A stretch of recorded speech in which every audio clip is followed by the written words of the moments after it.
플로라의 글밭에서 신간을 소개해 드리겠습니다. 제목은 빛과 바람의 그림 고려불화. 이 책을 읽은 저의 두 번째 소감입니다. 이 책은 고려불화 도상에 담긴 이야기입니다. 고려불화는 금리로도 그려졌는데요. 금가루를 악효물에 섞어서 그린 것을 말합니다. 1장과 2장에서 불화를 소개하고 저자의 논문을 바탕으로 쓰여졌다고 합니다. 3장과 4장이 이 책의 백미인데요. 이 책의 4분의 3 이상을 차지하고 있습니다. 오늘 3장과 4장에 대해 제가 묵상한 것을 소개해 드리겠습니다. 3장의 47장의 일러스트는 불화 속에 담긴 하나하나의 상징들, 보석, 연꽃, 파랑새, 보상화, 경전, 문양들, 여의보주와 화염보주, 정병과 버들가지와 발우, 사자와 코끼리와 사슴과 소. 그림을 구성하는 이 상징들이 무척 신비스럽고 아름답게 그려져 있습니다. 깊은 의미들을 묵상해 보면 하나하나가 다 진리를, 법을 드러내 보여줍니다. 저는 3장과 4장을 보고 정말 감탄하였습니다. 3장의 도상 47가지는 불화를 세밀하게 관찰하여 일일이 원형 그대로를 간결하고 아름다운 일러스트로 복원하였고, 원화와 현대적 일러스트를 비교하면서 감상하는 기쁨이 컸습니다. 시타르타의 가르침이 담긴 이 상징들의 의미를 살펴보고 관찰하는 것은 행복한 독서였습니다. 세월이 흘러 다소 희미해진 고려불화를 이 책에서 상세하게 디지털로 그려냈기 때문입니다. 우리 선조들이 금리로 하나하나 깊은 정성과 근원에서 솟아나오는 정신세계를 담아 그린 고려불화에서 저는 살아있는 경전을 보는 기분이 들었습니다. 경전을 입체적으로 표현하고 살아있는 불보살을 보여주는 고려불화는 또 하나의 경전이라는 생각이 들었습니다. 실제로 불화는 당시에 문자를 알지 못하는 대중들이 그림을 보고 진리에 쉽게 다가갈 수 있도록 그려졌다고 합니다. 앞에서 소개해드린 보석과 연꽃, 파랑새와 보상화, 경전과 문양들, 여의보주와 정병과 버들가지, 이런 상징들 하나하나가 다 화엄의 세계에서 솟아나온 붓다의 마음이 고스란히 담겨 있는 상징들입니다. 2000년 전에 결집된 경전의 의미가 그대로 그림에 담겨 있는, 제가 보기에는 이 하나하나의 상징들은 진리에서 피어난 연꽃이고 영적 다이아몬드들이라고 표현하고 싶습니다. 진리를 깨달은 존재들이 마음의 세계를, 언어의 경지를 뛰어넘어 예술로 표현하여 담아놓은 것이라고 말하고 싶습니다. 제가 이 책을 보는 순간 마음이 행복해졌던 것은 그 심오한 비밀의 경지를 이 책에서 밝히고 있기 때문입니다. 그러니까 도상들을 명상하고 사유하는 것은, 즉 이 상징들은 불보살과 위대한 성인의 마음을 통해서 제가 수행의 길을, 공덕의 마음을 키워나갈 수 있겠다는 생각이 들었고, 나에게 이 책이 화엄의 세계를, 진리의 세계를 열어 보여 주었습니다. 4장, 저자가 창작한 일러스트레이션 연작 마음의 숲은 현대식 불화입니다. 8가지 주제는 진리, 자비, 수행, 지혜, 열반, 청정, 고요함, 깨달음. 이 8가지 주제에 현대적 인물로 표현된 구도자 8명이 나옵니다. 위대한 성인들입니다.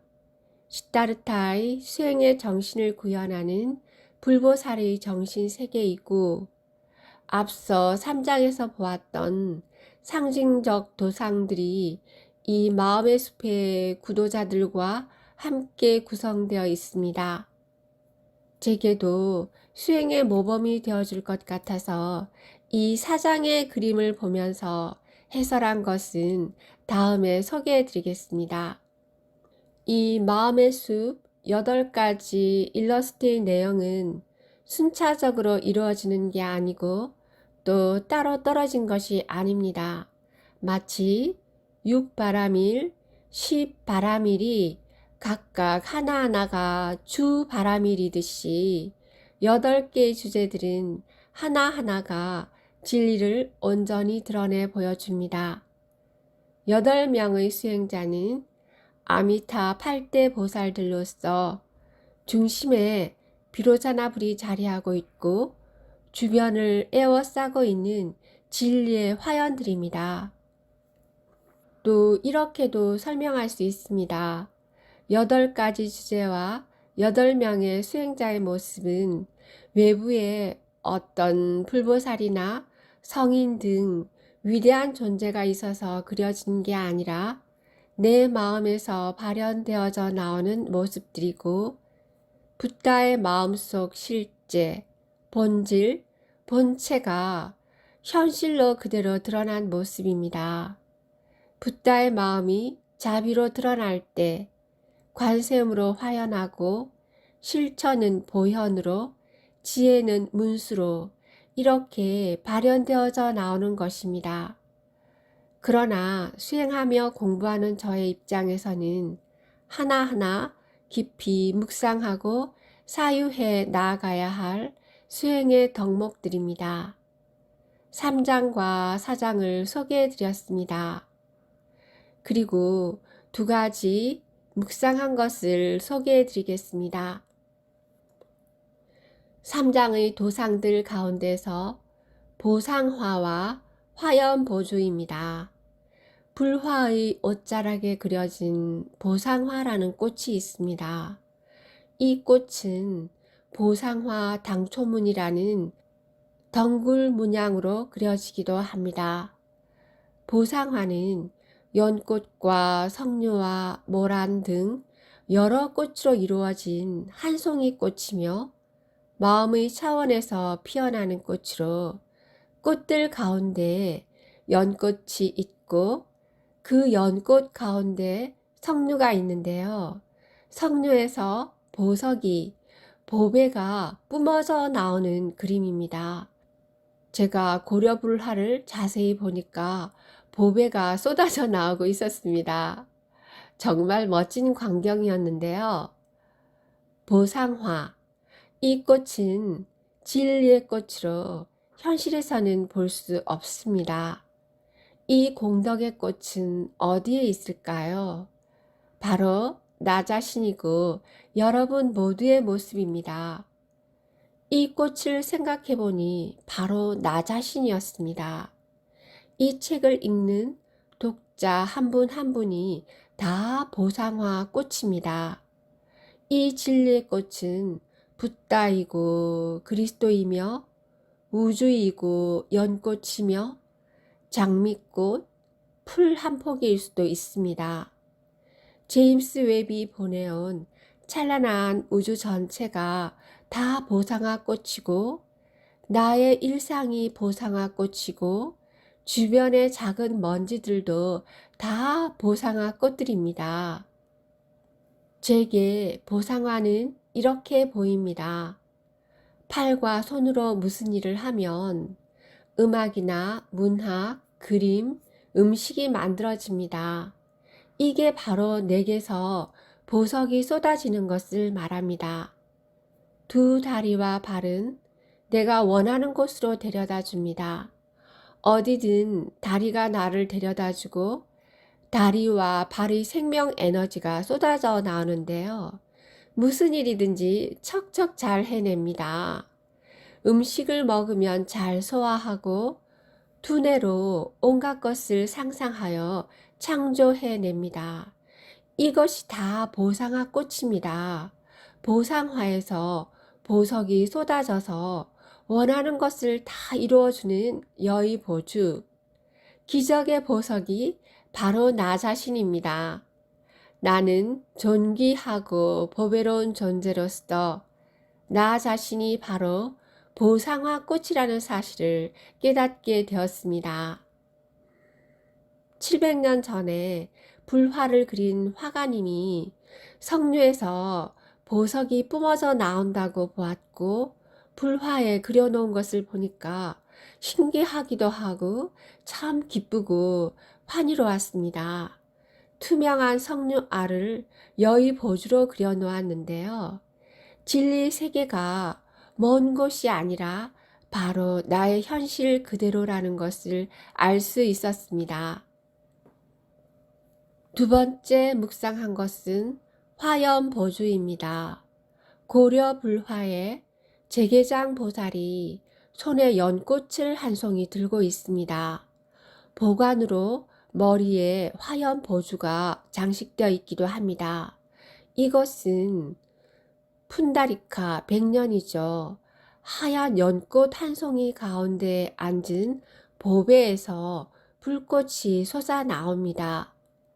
불꽃을 일으키는 이 보배로운 보석은 원래는 투명하지만 불꽃빛의 붉은색을 띠고 있습니다. 모든 존재, 중생의 소원을 성취시켜주는 의미를 가지고 있지만 법, 진리의 관점에서는 깨달음을 향한 마음이 바로 이 보석입니다. 모든 것을 아는 지혜, 일체지를 상징하는 보배로서 불꽃을 내는 것은 존재의 번뇌를 없애준다는 의미를 담고 있습니다. 보석이 앉아있는 하얀 연꽃은 일승묘법을 나타냅니다. 최고로 수승한 아름다운 진리를 표현한 것입니다. 바로 깨달은 존재, 시다르타를 일컫는 표현이지만 바로 나 자신을 지금 나타내주는 말입니다. 하얀 연꽃과 그 가운데에서 불꽃을 내고 있는 이 보석이 어디에 있겠습니까? 바로 나의 마음, 나의 삶, 나의 수행을 표현해 놓은 것입니다. 즉, 진리 그 자체를 표현해 놓은 것입니다. 오늘 진리에서 나투어진 아름다운 상징들을 통해서 제가 나아가야 할 수행의 길에 대해 사유하면서 공부해 보았습니다. 감사합니다.